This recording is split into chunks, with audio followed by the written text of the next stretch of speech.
പത്തനംതിട്ടയിൽ രണ്ടിടങ്ങളിൽ തീപിടുത്തം. സീതത്തോട് സീതക്കുഴി റബ്ബർ തോട്ടത്തിൽ തീപിടുത്തമുണ്ടായി.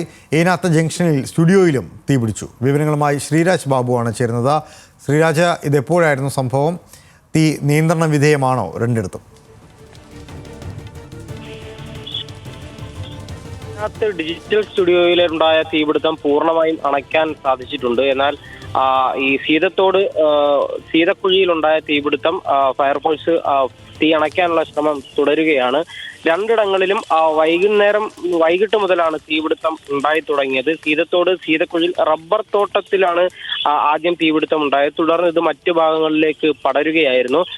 നമുക്കറിയാം, കാട് പിടിച്ചു കിടക്കുന്ന സ്ഥലമാണ്, വനമേഖലയാണ്.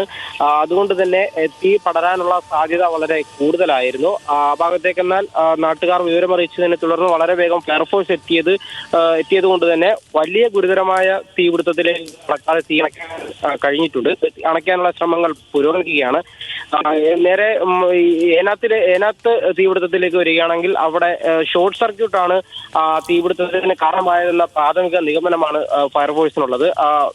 തിരക്കേറിയ സ്ഥലമാണ്, നിരവധി കടമുറികൾ അടുത്തുള്ള സ്ഥലമാണ്. ഒരു തലനാരിഴയ്ക്കാണ് വലിയൊരു തീപിടുത്തത്തിലേക്ക് കടക്കാതെ പൂർണ്ണമായും അണയ്ക്കാൻ ശ്രമിച്ചത്. എന്തായാലും രണ്ട് സ്ഥലങ്ങളിലും ഏകദേശം ഒരു അടൂരിലെ ഏനാത്ത് പൂർണ്ണമായും, സീതത്തോട് ഏകദേശം ഒരു വലിയ പരിധി വരെയും തീ അണയ്ക്കാൻ നിലവിൽ കഴിഞ്ഞിട്ടുണ്ട്. ലാൽ, ആശ്വാസകരമായ കാര്യമാണ് നിലവിൽ ശ്രീരാജ് പറഞ്ഞത്.